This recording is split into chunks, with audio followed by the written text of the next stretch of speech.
우리가 살면서 여러 가지 병을 우리가 가지게 되는데 그 중에서도 굳어지는 병이 좀 심각한 것 같아요. 그래서 우리 루게릭이라는 병도 우리 신경 그 세포가 굳어지면서 몸이 굳어지는 병이죠. 또 우리가 파킨슨 병도 역시 우리 몸을 굳게 만드는 그런 병입니다.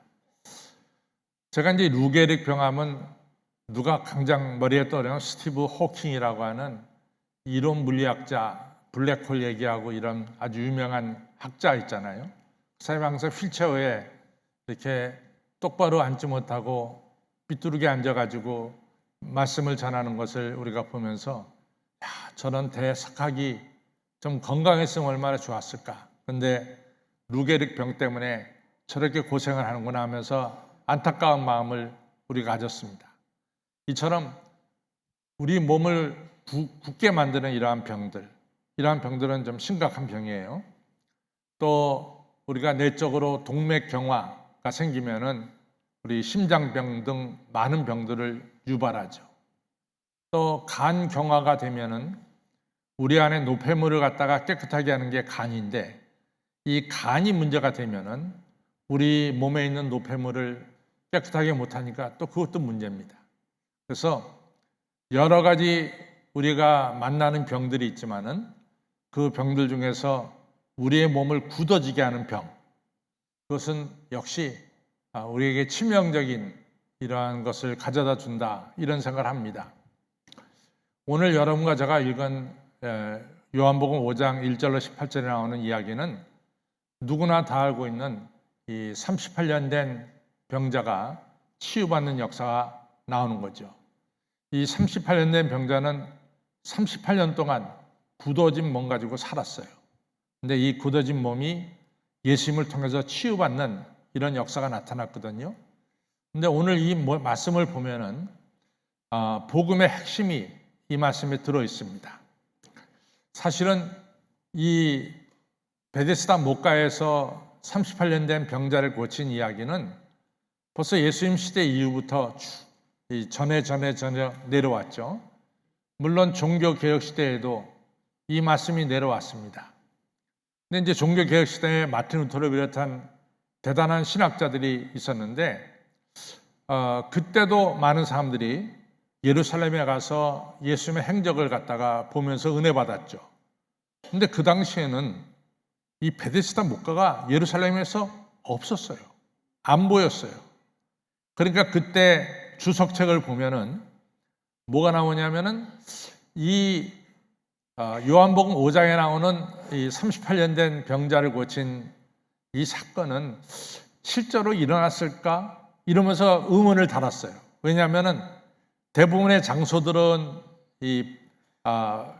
발견할 수 있는데 베데스다 목가만큼은 예루살렘에 아무리 뒤져봐도 베데스다 목가가 안 나타났거든요. 그러다가 19세기가 돼가지고 성서 고고학자들이 예루살렘을 바닥을 파기 시작했어요. 그래서 땅 밑을 파다 보니까 이 베데스다 목가가 나온 거예요. 그런데 그것도 성경 말씀하고 너무나 똑같게 이제 기둥 5개가 나오잖아요. 땅을 파보니까 정말 기둥 5개에 물이 흐르는 그런 베데스다 목가가 발견됐습니다. 이처럼 베데스다 목가는 참 의미가 깊은 곳인데 아시다시피 베데스다 목가는 이제 가끔가다 물이 움직이는데 천사가 와서 물이 움직인다 그러죠. 그때 누구든지 먼저 들어가는 자는 어떤 병에 걸렸든지 낫는다, 이런 소문과 전설이 들어있는 그런 연못이 바로 베데스다 목가입니다. 그래서 베데스다 목가에는 수많은 병자들이 그리로 몰려들었어요. 왜냐하면 치료받기 위해서 몰려들었죠. 그래서 항상 베데스다 목가는 많은 병자들로 가득 차 있는 곳이 베데스다 목가입니다. 근데 오늘 여러분 5장 1절부터 봐서 알다시피 오늘 예수님께서 어느 날 베데스다 목가로 갔냐면 명절에 가셨어요. 그러니까 이스라엘 명절은 유월절, 오순절, 그리고 초막절인데 이 3대 절기 명절에 예수님께서 예루살렘에 올라가셨다가 그 명절을 지키는 무리들과 함께 가지 않고 바로 많은 병자들이 모여있는 베데스다 목가로 가셨다라고 하는 사실입니다. 저는 그것이 복음이에요. 왜 복음이냐? 우리 예수님은 하늘 보좌를 버리시고 낮고 천한 이 땅, 병도 많고 문제도 많은 바로 이 땅에 친히 내려오셨습니다. 그것이 바로 복음의 시작입니다.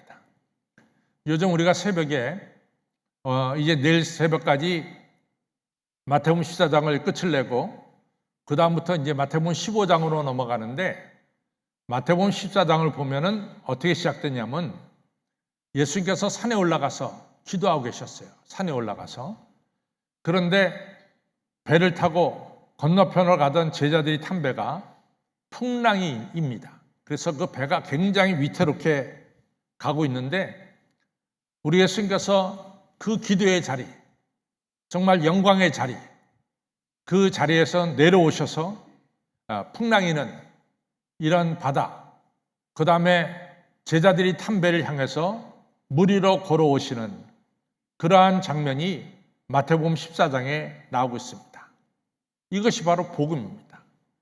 예수님은 높고 높은 보좌를 버리시고 낮고 천한 문제가 많고 고통당하고 있는 우리에게로 친히 오신 사건, 이것이 복음의 시작이죠. 여러분 아시다시피 불교 같은 경우에는 자꾸만 인간이 노력을 해서 극락, 니르바나에 이른다고 말하지만은 기독교는 정반대입니다. 우리가 노력한다고 해서 니르바나, 낙원에 이르는 것이 아니라 바로 낙원에 계신 천국에 계신 예수님께서 오셔서 우리를 데리고 하나님 앞으로 가는 것이 바로 복음의 시작입니다. 그래서 오늘 이 요한복음 5장에 나오는 38년 된 병자를 고친 이 사건의 핵심은 복음의 시작, 예수님이 오늘 이 자리에 우리를 찾아오셨다라고 하는 것부터 시작이 됩니다. 오늘 또 성경을 보면은 예수님께서 이제 그 38년 된 병자에게 물으시죠. 뭐라고 물으냐면 너 낫고자 하느냐? 라고 하는 질문하십니다.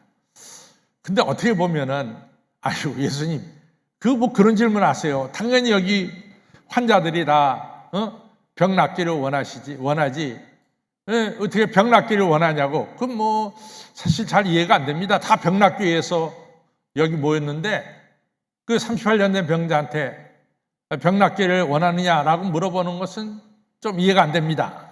얼마든지 여러분과 제가 문제를 제기할 수 있습니다. 그러나 하나 분명한 것은 예수님은 우리의 마음과 생각과 뜻을 다 감찰하고 계신 분이에요. 그러니까 예수님께서 네가 병 낫기를 원하느냐라고 물어볼 때는 그거는 사실은 예수님께서 그냥 물어보신 게 아니라 정말로 38년 된 병자가 병 낫기를 원하고 있느냐라고 하는 걸 물어보신 거예요. 그런데 그 대답을 보면은 예수님이 물으신 것이 아주 정확해요. 대답을 보면은 뭐라고 나오냐면은 저기 물이 동할 때 다른 사람들이 나보다 먼저 들어가므로 내가 그 물에 들어가지 못하므로 이런 상태로 있습니다. 이렇게 대답한 거죠. 근데 예수님의 물음에 사실은 동문서답이에요. 예를 들자면은 마가복음 10장 46절로부터 나오는 소경 바디메오의 이야기를 알잖아요. 소경 바디메오가 예수님이 여리고에 오신다는 소식을 들었어요. 그래가지고 소경 바디메오는 이 예수님이 바로 많은 병자를 고치신 예수님이라는 소문도 들었어요. 그러니까 예수님이 어디 계신지 장님이니까 알 수 없으니까 그냥 예수님이 여리고 어느 길을 가든지 자기가 부르짖는 소리를 듣기를 원해서 그냥 목청을 높여서 다윗의 자손 예수여 나를 불쌍히 여기소서 하면서 크게 소리 질렀잖아요. 주변 사람들이 야 좀 제발 조용히 해라. 너 시끄럽지 않냐? 그래도 더 크게 소리 질렀어요. 결국 예수님이 들으셨죠? 데리고 와라. 데려왔어요. 예수님 물으십니다. 내가 네게 뭐 해주기를 원하느냐? 소경 받으면은 저 물이 동할 때 나를 넣어줄 사람이 없어서 내가 이 소경으로 지냅니다. 그런 얘기 하지 않았어요. 예수님의 질문에 대해서 정확하게 대답했죠. 제가 보기를 원하나이다. 그것이 정답이에요. 네가 낫고자 하느냐? 물론이죠. 저 낫기를 원합니다. 이렇게 대답해야 되는데 이 38년 된 병자는 그게 아니라 물이 동할 때 나를 물속에 넣어줄 사람이 없어서 내가 이렇습니다라고 하는 얘기는 예수님의 질문에 대한 바로 대답한 것은 아니죠. 이 대답 속에서 우리는 하나 볼 수 있는 것은 과연 이 38년 된 병자가 낫기를 원하느냐 하는 거예요. 낫기를 원하느냐. 사실 오늘 여러분과 저는 이 성전에 나와서 예배드리고 있어요. 우리가 성전에 나와서 예배드리는 것 중에 하나는 우리는 날로 변화되기를 위해서 예배드리는 거예요. 그래서 우리가 2024년을 시작하면서 우리가 중요하게 목표로 삼은 게 있습니다. 그것은 에베소 4장 13절이죠. 우리가 예수님을 아는 일과 믿는 일에 하나가 되어 온전한 사람이 이루어 그리스도의 장사한 분량이 있도록 우리가 날마다 성장해가고 성숙해 갑시다. 이런 목표로 해서 우리가 2024년 정월 초하를 시작해서 8월 31일을 끝내고 오늘 9월 초하루가 왔어요. 그러면 이 목표에는 분명한 것이 있는데 뭐냐면 그것은 우리가 변화되고 또한 성숙해지고 그러니까 좀 더 바뀌는 이런 변화와 성숙이라고 하는 발전된다고 하는 어떤 동적인 의미가 들어있단 말이죠. 그러니까 그것이 우리가 2024년을 시작하면서 시작한 거예요. 그런데 오늘 예배드리는 우리들 모두가 정말로 변화되기를 원하고 정말로 낫기를 원하고 그러냐 이거죠. 근데 사실은요, 사람들이 그냥 자기 현재 있는 상태에서 그냥 지내기를 바래요. 그러다가 점점 굳어지는 생활을 하기를 바래요. 이 38년 된 병자도 처음에는 아마 낫기를 원했겠죠? 그런데 여러 번 시도하다가 뭐 별로 차도가 없으니까 이것이 내 운명이다. 이렇게 사는 것이 내 운명이다. 그러면서 38년을 살아왔을 거예요.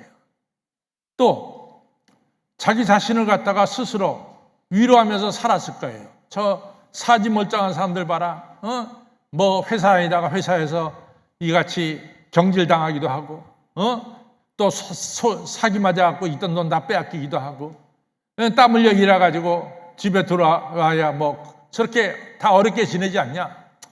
우리가 몸은 좀 불편하더라도 또 남이 동용해 주는 거 먹고 살지만도 우리는 그런 대로 살지 않냐?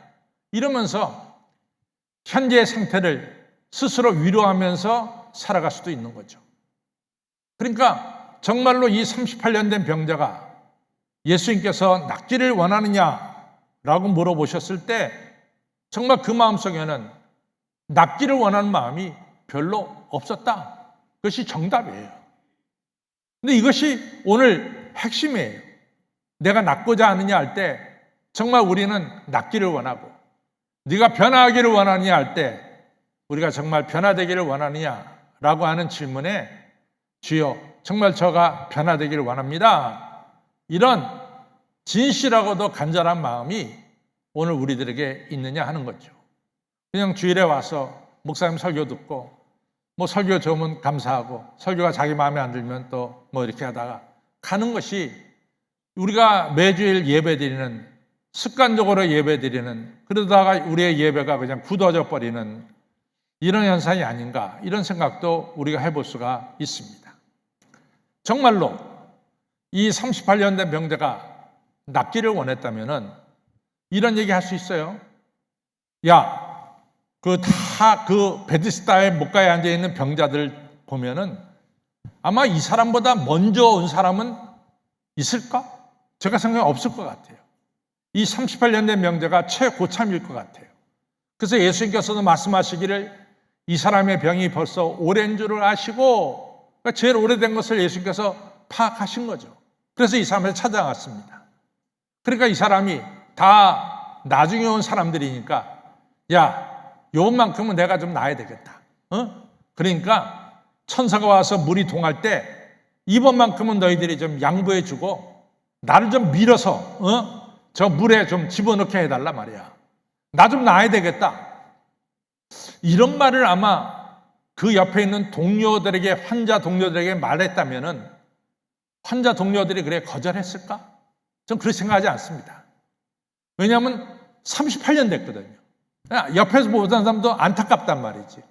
아이, 저 선배님 너무 오래됐어. 이번에 우리가 양보해서 저분이 꼭 물이 동할 때 우리가 어떻게 해서라도 집어 넣어줘야 되지 않을까? 이런 생각들 전부 다 가지고 있었을 거예요.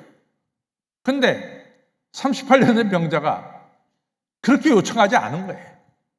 그래서 뭐냐면 도움받기도 싫고 나는 이런 상태가 좋다. 이런 거예요.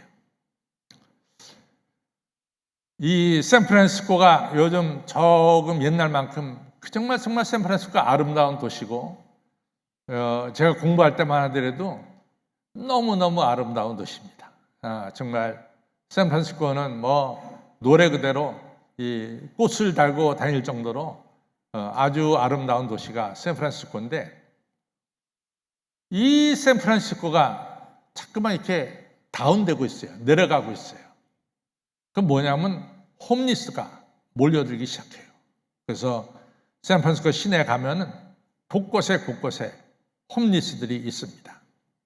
그리고 이제 샌프란시스코라는 도시가 영하로 안 떨어지니까 저쪽 뉴욕이나 보스턴이나 이런 데 있던 홈리스들이 이제 그 지역을 떠나려고 그래요. 근데 재밌는 게 뭐냐면은 이 홈리스들이 뉴욕을 떠나겠다 그러면 뉴욕시가 비행표를 줘요. 그 비행표 타고 서쪽 샌프란시스코로 몰려드는 거예요. 그러니까 그냥 어마어마하게 많죠. 샌프란시스코에. 근데 그 중에 이제 한 명한테 목사님이 찾아가서 묻습니다. 동냥하니까 그냥 주머니에서 이불을 줬어요. 달러 2개를 주니까 좋아가지고 있는데 아이, 여기서 이렇게 생활한 지가 얼마 되셨습니까? 그랬더니 8년이 지났대요. 8년이? 근데 뭐 불편한 거 많지 않습니까? 그랬더니 아유, 적응돼서 그냥 살아갑니다. 그러더라는 거예요. 그러면 아주 날씨가 굉장히 추울 때가 있고 비가 몹시 내릴 때가 있는데 그때도 이 자리에 있습니까? 그랬더니 그때는 쉘터, 그 노숙자들 쉘터에 들어가서 지냈다가 날이 개지면 또 나옵니다. 그렇게 얘기하더래요. 그래서 이 생활하면서 가장 어려운 거, 가장 힘든 게 뭡니까? 이렇게 물어보니까 사람들한테 구걸하는 게 힘들대요. 나 도와달라고 하는 게. 그러니까 이제 당연히 구걸하고 하면서 살아야 되는데 구걸한다는 게 어렵다는 거예요, 가장. 그러니까 목사님이 이거 당연히 구걸하는 게 일상화돼야 되는데 그게 그렇게 어렵다면은 뭐하라 여기서 삽니까? 했더니 따로 제가 할 일이 없습니다. 이렇게 대답하다라는 거죠. 그러니까 여러분, 우리가 이 홈리스 생활하는 사람들은 남한테 도움을 청해야 되는 거예요. 나 도움 필요하다, 뭐 필요하다. 구걸해야 되는 거예요. 그것이 너무나 당연한 거예요. 근데 그 사람이 구걸한다고 해서 그 사람 체면이 구겨집니까? 절대로 체면 구겨지는 게 없어. 여러분이나 저나 남한테 구걸하게 되면은 우리 체면이 구겨지지만은 홈리스가 구걸할 때 누가 홈리스 체면이 구겨진다고 얘기해. 너무나 당연한 거예요. 그럼에도 불구하고 홈리스가 다른 사람에게 도와달라 구걸하기가 어렵다는 거예요. 그러니까 사람은 이 천연적으로 도움을 청하기가 쉽지 않다는 거지. 여러분과 저도 마찬가지로 누구한테 나를 도와주세요 라고 말한다는 게 참 쉽지 않다는 거죠. 이 카일 아이들맨이라고 하는 목사님이 계신데 이 목사님이 켄터키에 있는 루이빌에 사세요. 근데 이분이 이제 아주 날씨 좋은 월요일 날에 이제 자기 막내 아들과 함께 그 플로이즈 포크라는 강이 그 루이빌에 이렇게 흘러가거든요. 그래서 거기 카약을 타고 그 강을 돌기로 했어요. 그랬더니 자기 큰딸이 친구와 함께 아빠 우리도 탈게요. 또 그 밑에 이제 동생도 여동생도 할게요. 그러니까 갑작스럽게 둘 타던 카약이 5명이 타게끔 됐습니다. 그래서 이제 카약을 가지고 강가에 나가기 전에 아내한테 이런 얘기를 합니다.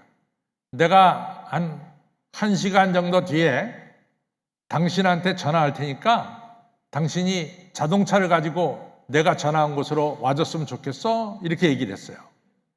그랬더니 아내가 아니 당신 어느 곳에서 전화할 거요?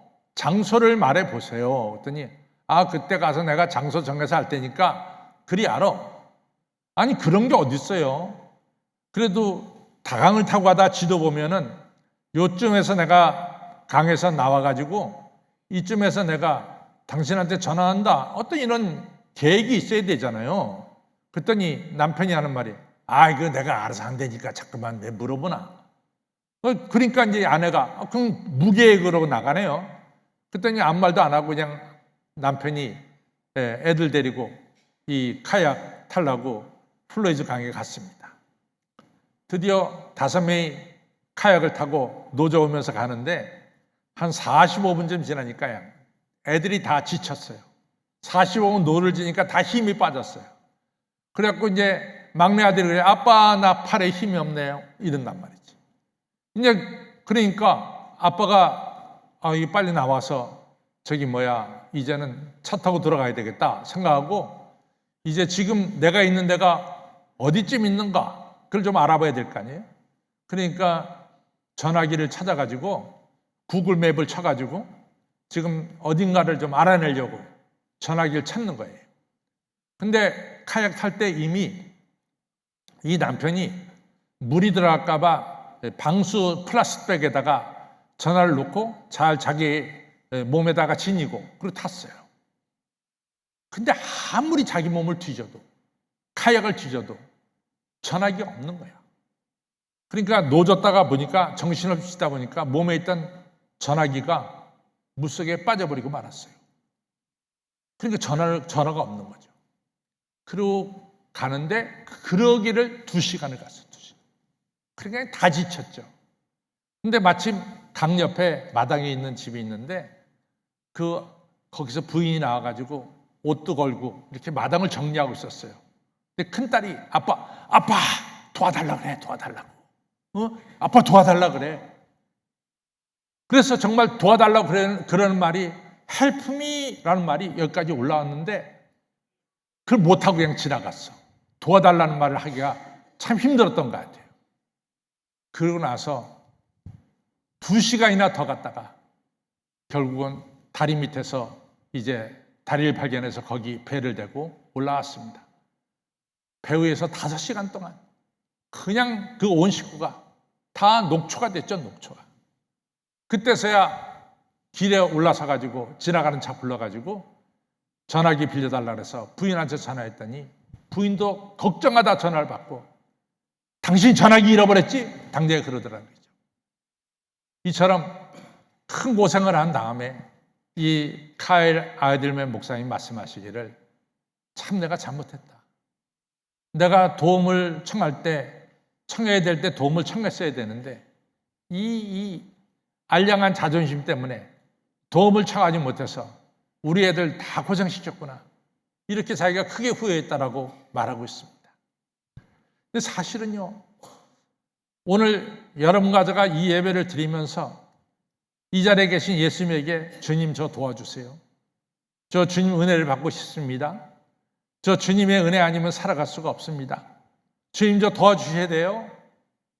이런 간절한 마음, 마가복음 10장에 나오는 소경 바디메어처럼 다윗의 자손 예수여 나를 도와주세요. 이 간절한 부르짖음, 이런 부르짖음이 소경 바디메어가 즉시로 눈을 뜨게 되는 축복이 임하는 것인데 우리는 사실은 정말 여러분과 제가 오늘 예배드리면서 간절한 마음으로 주여 저를 도와주세요. 저 오늘 꼭 은혜 받아야 되겠습니다. 저는 꼭 이 문제가 오늘 해결받고 돌아가야 되겠습니다. 이런 간절함이 오늘 우리들에게 있느냐 이거죠.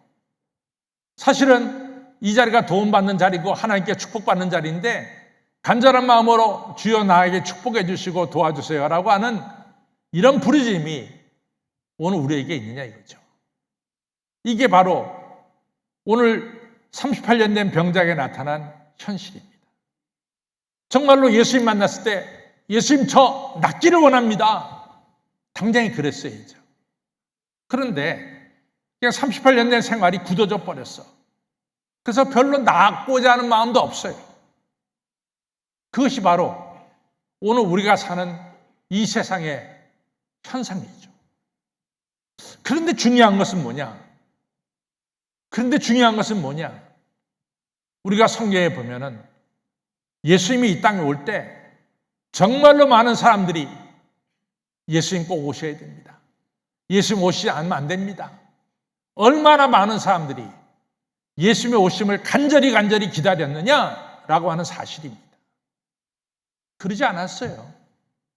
그렇게까지 많은 사람들이 메시아가 꼭 오셔야 됩니다. 기다리지 않았어요.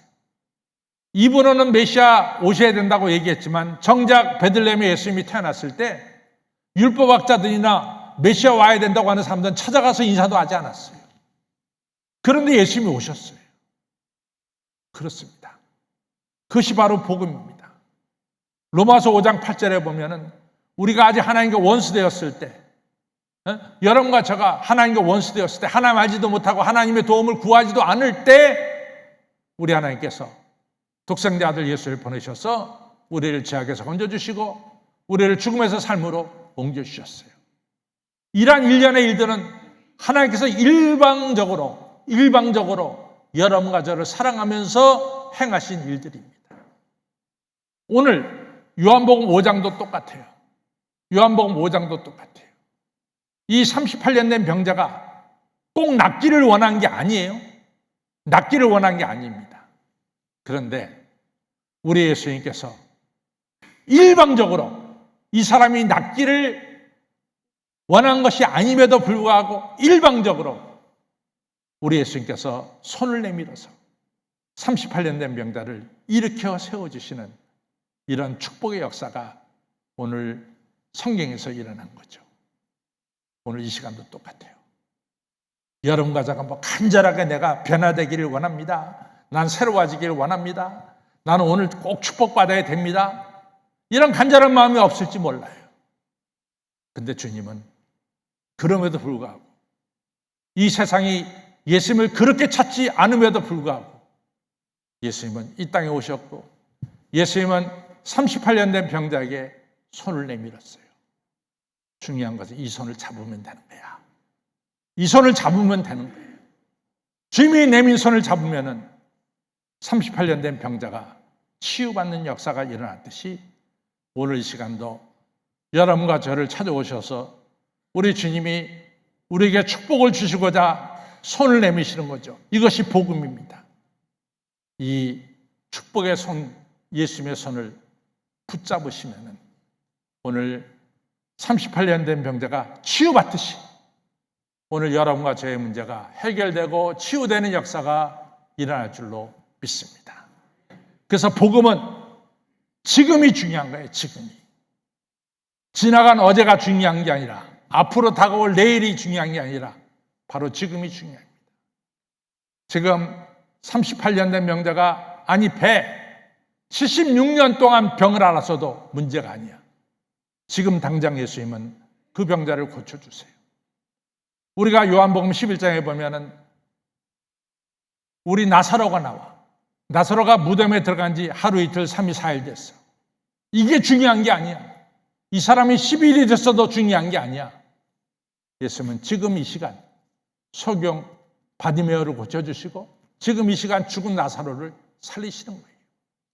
마태복음 9장에 보면은 야이로가 자기 딸이 회당장 야이로가 자기 딸이 이제 곧 죽게 됐으니까 예수님 오셔서 내 딸 좀 고쳐주시죠. 예수님께서 그 말 듣고 야이로와 함께 야이로의 집을 갑니다. 근데 예수님이 그 집에 당도하기 전에 그 야이로의 딸이 죽어버렸어요. 그러니까 그 집 사람들이 달려나와서 야이로에게 말합니다. 당신 딸이 이미 죽었어. 이젠 끝났어. 이젠 소용이 없어. 예수님들 모셔다가 고생 예수님 시키지 마소. 이러면서 예수님 모시고 오는 걸 왜 그런 일 하냐고 막았어요. 예수님께서 말합니다. 야이로야, 너 믿기만 해라. 믿기만 해라. 내 딸이 죽었어도 문제가 안 되고 살아있어도 문제가 안 된다. 믿기만 하라. 그리고 야이로를 데리고 야이로 집에 갔잖아요. 그때는 이미 장례식이 치러지고 있어. 호곡소리가 나고 말이지. 그때 예수님께서 야이로에게 너 믿기만 해라. 그리고 예수님께서 이 아이가 죽은 것이 아니라 잠잔다 그럴 때 막 조롱했어요. 그때 예수님이 너 믿기만 해라. 조롱한 사람 다 내보내고 야이로와 함께 제자들과 함께 들어갔습니다. 예수님 말씀하시잖아요. 달리다고 소녀야 일어나라. 손 내밀어서 소녀의 손을 잡아 일으키니 소녀가 일어나 앉는지라. 역사가 일어났어요. 지금 이 시간 우리 예수님 내미시는 손을 붙잡으면 역사가 일어납니다. 하나님의 축복이 임합니다. 새로워지는 역사, 굳어지는 데서 우리가 벗어나서 유연한 몸을 갖는, 살아있는 몸을 갖는 이러한 축복의 역사가 일어나는 것입니다. 아무쪼록 예수님께서 내미시는 손 다 붙잡으시기를 주님의 이름으로 축원합니다.